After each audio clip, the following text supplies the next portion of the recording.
Today I want to talk to you about one of the most basic topics that all Christians really should address in their own thinking, and also when we speak to those who aren't believers, and that is, why do we believe that God exists at all? To help aid our discussion today, I'm going to be using a book called Letters from a Skeptic. It's written by a pastor and theologian, Greg Boyd, and his father. It's actually a series of letters written between this father and son, the son being a believer, the father not being a believer. Greg Boyd was trying to convince his father of Christianity, or at least his understanding of Christianity. So I'm going to be talking about why we would believe that God exists in the first place. Greg Boyd presents the anthropological argument. It's called the anthropological argument because it tries to demonstrate the existence of a personal God from the personal nature of human beings. He goes on to say that my basic line of reasoning is this: we human beings are personal beings. This means, I believe, that we are constituted by a mind which is self-aware and is rational, a heart which is free and can love and which is therefore morally responsible, and a soul, or call it what you will, which longs for meaning and significance. So, consciousness, rationality, love, morality, and meaning. He says that these constitute the essence of what it is to be a person in the full sense of the term. Human beings have consciousness. We have rationality. We are capable of loving. We want to be loved. We have a sense of morality. We can actually come up with objective ways of figuring out what is moral and what is not moral. We have this internal sense that life is supposed to be meaningful, that there should be a meaning to the universe and to ourselves and to our lives. This is what it means to be a human being. This is what it means to be a person. So he goes on to say, either we exist in an environment which is compatible with these attributes, or we do not. Either our environment is congruous with these attributes, it renders them intelligible and answers them, or it does not. To illustrate, he says, we hunger, and behold, there is food.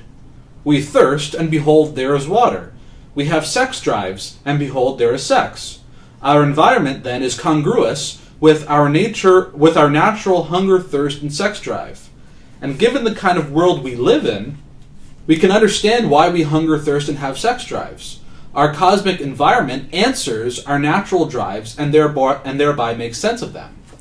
The universe makes sense in connection with our desires, our natural desires as human beings. As he goes on to say, my contention is that unless our environment is ultimately itself personal, unless the ultimate context in which we live is self-aware, rational, loving, moral, and purposeful, then our cosmic environment does not at all answer to our personhood.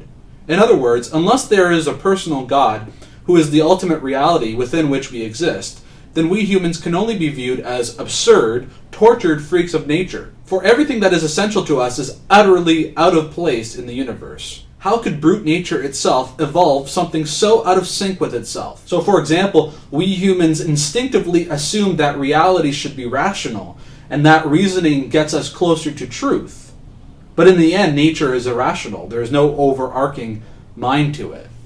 Why would we have rationality if that is just an absurd accident? Why would we evolve rationality? Where did that come from?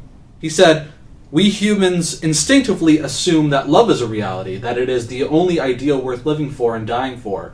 But nature seems to be an indifferent, loveless, brute process of colliding chemicals, and so our ideals are reduced to reacting hormones. We humans instinctively assume that our moral convictions are true to reality, do we not? And we humans instinctively hunger for meaning and purpose. You can see it all around in the way people behave. We strive to infuse our lives with some sort of significance, some sort of meaning. But if our cosmos is ultimately indifferent and purposeless, all we are, all we do, all we believe in, all we strive for is dust in the wind. After we exist, it matters not whether anyone has ever or ever will again exist. Everything is ultimately meaningless. So unless the ultimate source of all existence is at least as personal as we are, my contention is that who we are is both unexplainable and extremely hard to swallow. If we were to only look at empirical evidence, human beings are the only rational beings in the world. But why would we have rationality? How do we explain our rationality? Where does it come from? Why would we be rational? Why would we have morality? Animals don't have morality. They don't stop and pause and wonder if killing another animal is wrong. They don't stop and ponder if taking another animal's food is wrong. Why do we have these concepts of murder and theft?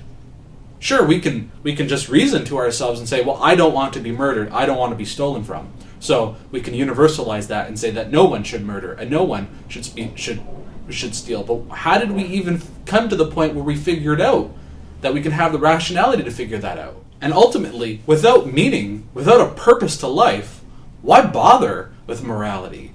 Why not just act as you'd like to act? And if your goal is to be maybe the best way to live is to be rational, is to conform your life to that which is true. But who cares? Just do whatever feels good, and stay out of trouble as much as you can. But ultimately, do whatever you can get away with.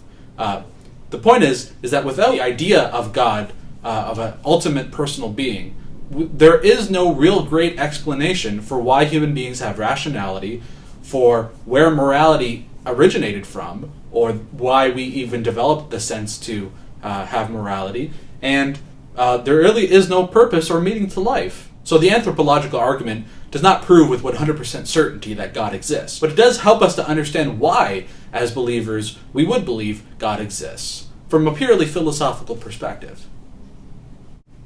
For more videos, click on the subscribe link below, or visit youtube.com/messianicniagara and click on the subscribe link there. Please like us on Facebook at facebook.com/messianicniagara. You can email us at contact@messianicniagara.com and visit our website at messianicniagara.com. And while you're there, if you'd like to support us, please click on the donate link and you can send us any amount and will greatly help us to produce further videos and further content. Thanks for all your support.